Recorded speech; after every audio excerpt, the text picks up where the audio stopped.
Hi, I'm Emily from Made of Gingerbread, and today I'm going to show you how to make one of my giant gingerbread heart-shaped cookies. So the first step before you start with the gingerbread recipe is to make the template. And here I've just used some greaseproof paper, but you can use any paper. You kind of fold it in half and it's really easy to cut, a simple big heart shape. You want to make sure it's not too big for the baking tray that you've got, but it can be any size you want. So this is mine. You can put that to one side. And then the first step is to put most of the ingredients in a saucepan and melt them together. So you want to put the brown sugar,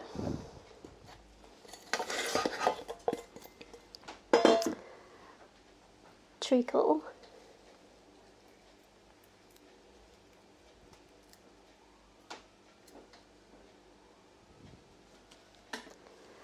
corn syrup,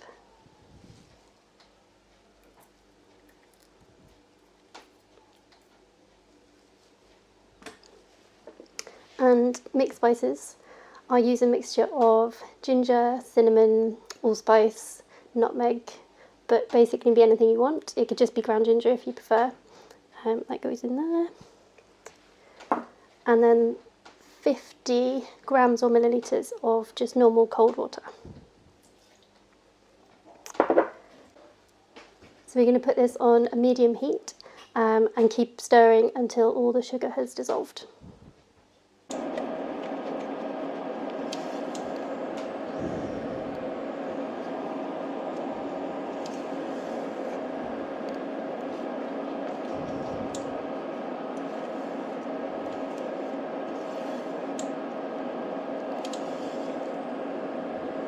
This normally takes about 3 to 4 minutes, and you just keep checking until you can't see any granules of sugar left. You don't want to really bring it to the boil or anything, just to heat it and melt it all together.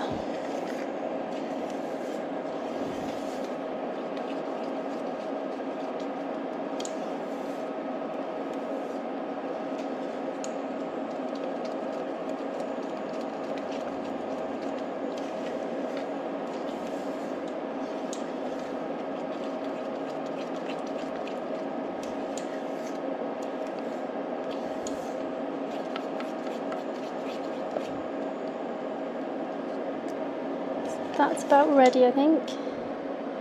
It's just starting to bubble, so I'm going to turn the heat off.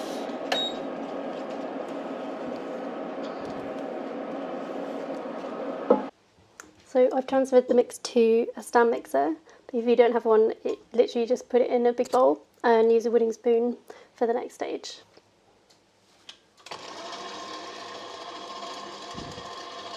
So while the hot mixture is cooling down a bit, you can chop up the butter ready to put in a minute. So I've cut my butter into sort of long cubes, about this size. And after this has been cooling for a little while, you can start to introduce the butter one cube at a time, and you just want to let it melt into the hot mixture.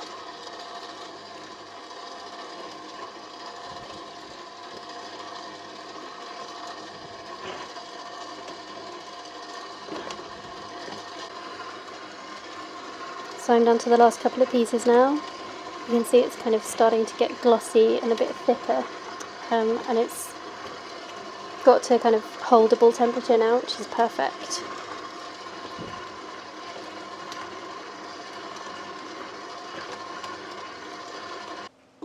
So now the butter's mixed into the hot mixture, we're going to gradually add the flour and the teaspoon of salt.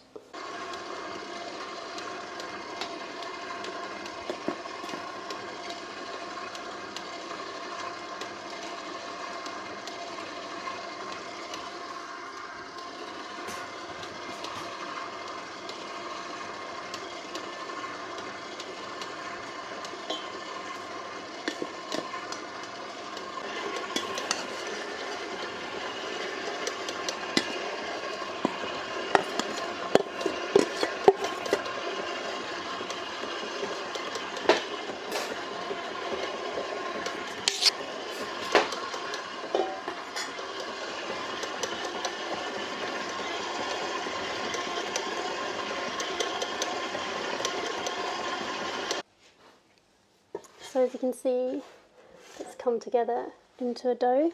And at this stage, if you're using a wooden spoon, you can get your hands in to finish it off, make sure all the flour is incorporated. What we're going to do now is tip it out and just knead it together for a few minutes till it forms a dough ball.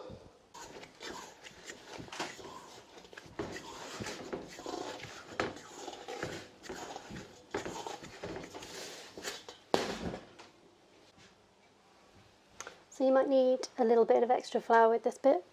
Just sprinkle a bit on, and then you literally just bring it together.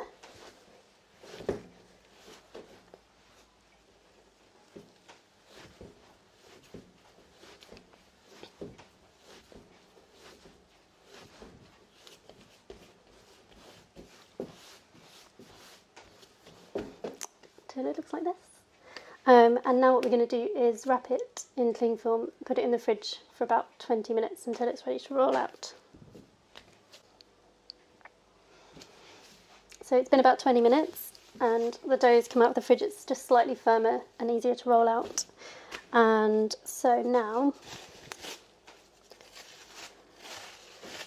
it makes quite a lot of dough, so I'd suggest taking half of it for the heart.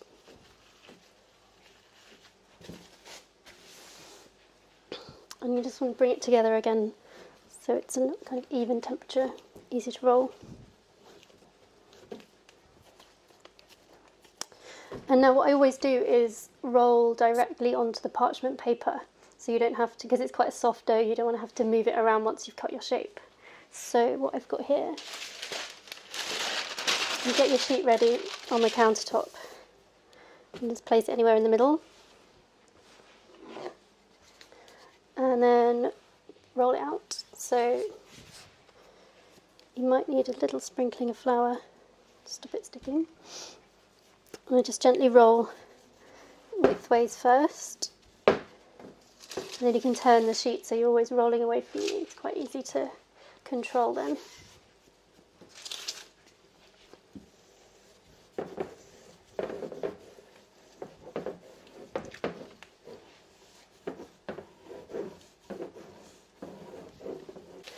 I've got the dough neatly rolled out, and then you take your template you made earlier and just place it in the middle. You might manage to get 2 out of 1 sheet, but you can always re-roll the dough, so whichever's easiest for you. I think I'm just going to go with 1, and then just with a normal small kitchen knife, you carefully cut around your shape. Now if you've used the parchment paper for your shape, then you don't have to worry about it sticking to the dough. But you can use normal paper, but just make sure you put a bit of flour on the dough before you place it on, otherwise it will just totally stick.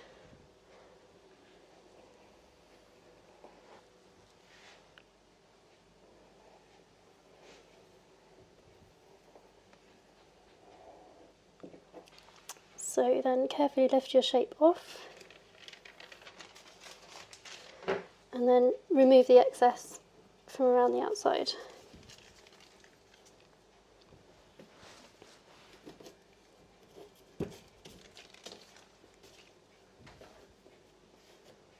So as I say, you can re-roll any of the offcuts. I normally re-roll maybe twice, so you can keep cutting shapes out, taking the excess, putting it to get back together in a ball, and keep going. And you can make obviously any shapes you want. Use any cookie cutters you might have to go with your giant biscuits. But bear in mind that the smaller ones will take far less time in the oven. So at this stage you want to put the oven on to 180 degrees or 160 fan. And while that's heating up, you can be cutting your additional shapes out. And I'll show you how I get this straight onto the tray without it moving around. So what I do is, baking trays normally have a lip on them like this. If yours is completely flat, it's even easier, you can just pop it on the top. But I place a lip on the edge of the counter like that, and then if you hold the paper in the middle, it slides on really easily, and it means that the shape won't get squashed around. That's ready to go.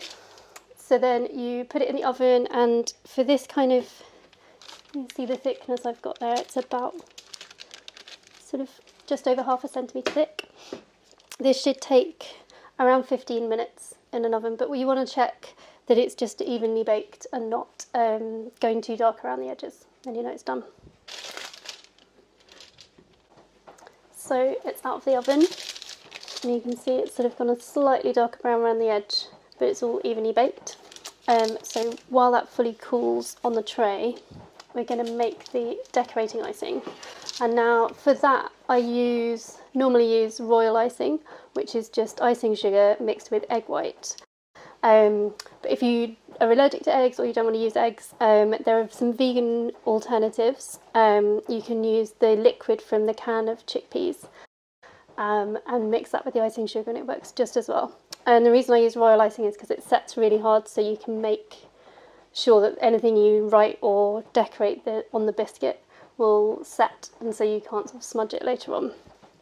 But if you're going to be eating it straight away, you can just use normal water icing, which is super simple. But I'm just going to show you some options for the Royal Icing. So this is what I use in the kitchen, which is dried egg white powder mixed with water. So you can create, basically it's just the equivalent of an egg white. So it's up to you what you want to use. You can just sort of separate an egg and use maybe half of the white, and then you keep some aside in case you want to add a bit more later. But this is basically the equivalent of an egg white. And what I'm going to do is just add some sifted icing sugar to this until I get the right consistency. If you want a really easy option for Royal Icing, then look out for this. It's a kind of already mixed with the dried egg white. So with this mixture, you can just add water, and then the icing itself will just set like Royal Icing. It's super handy. But for today, we're just going to use normal icing sugar and just gradually add it to this bowl with the egg white.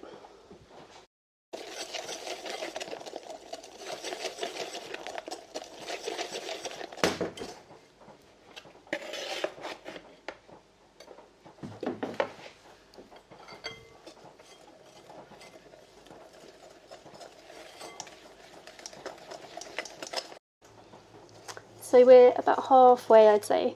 It's still really runny. What you want is for the trails of icing not to disappear straight away. It needs to be thicker than this. I always think of it as being about the consistency of toothpaste in the end.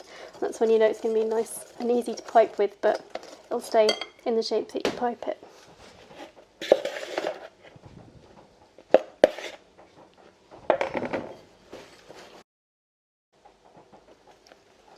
So now it's about there, I'd say. You can tell it's ready, so it's quite stiff. And when I lift the whisk out, it sort of leaves a peak like that, which means it's perfect consistency. If you find that you've added a bit too much icing sugar, you can add water, but be really careful with the amount you add, otherwise you'll just end up in an endless cycle of having to add more sugar and then more water. So I'd really add not even a teaspoon at a time, just a few drops to loosen it up until you get this kind of consistency. So then you want to get a piping bag, and there are plenty of different options with this. You can buy them on the internet or in decorating shops. There's sort of plastic ones, compostable plastic, or I use fabric ones, which you also need to use a piping tip with. Or if you don't have any of that, you can make your own using greaseproof paper. It's really easy. There are plenty of tutorials online. You're basically just making a cone of paper and folding it over at the top like this so it doesn't come unravelled. So I'm going to use this one to show you today. Now you just want to find something to sit your piping bag in or hold it upright. I use an empty tin. I have lots of these. And then carefully sort of half fill it with icing, I'd say.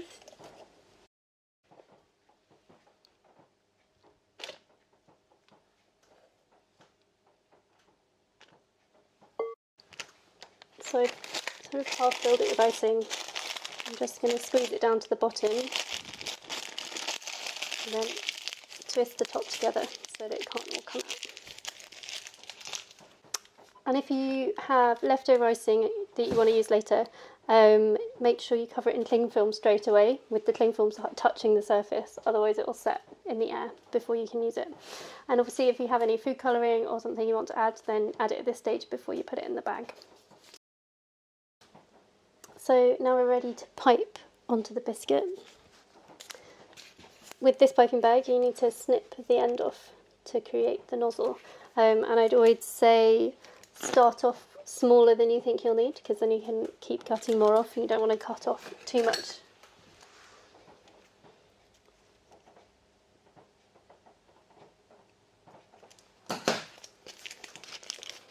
So I've cut my opening. I'm just going to squeeze and see how big it is. Okay, I can make it slightly bigger.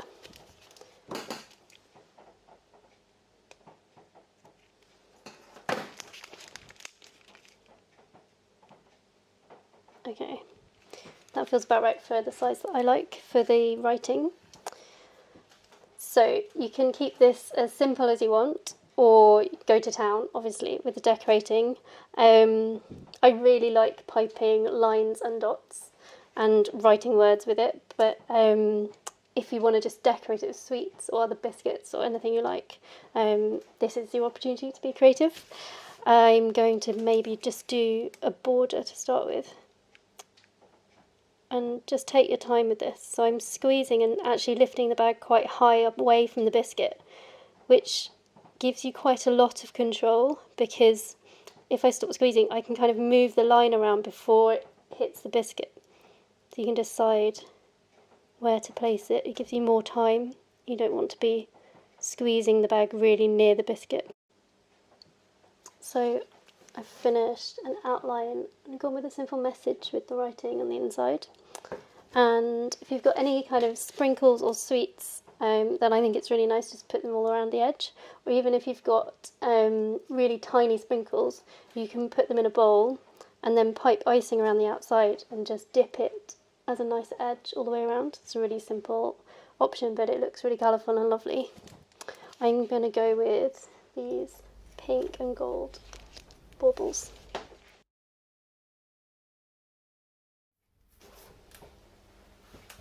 Here's the finished biscuit. Thank you so much for joining me. I hope you enjoyed it. If you have any questions or you want to contact me, then check out my website. But yeah, take care. Thanks.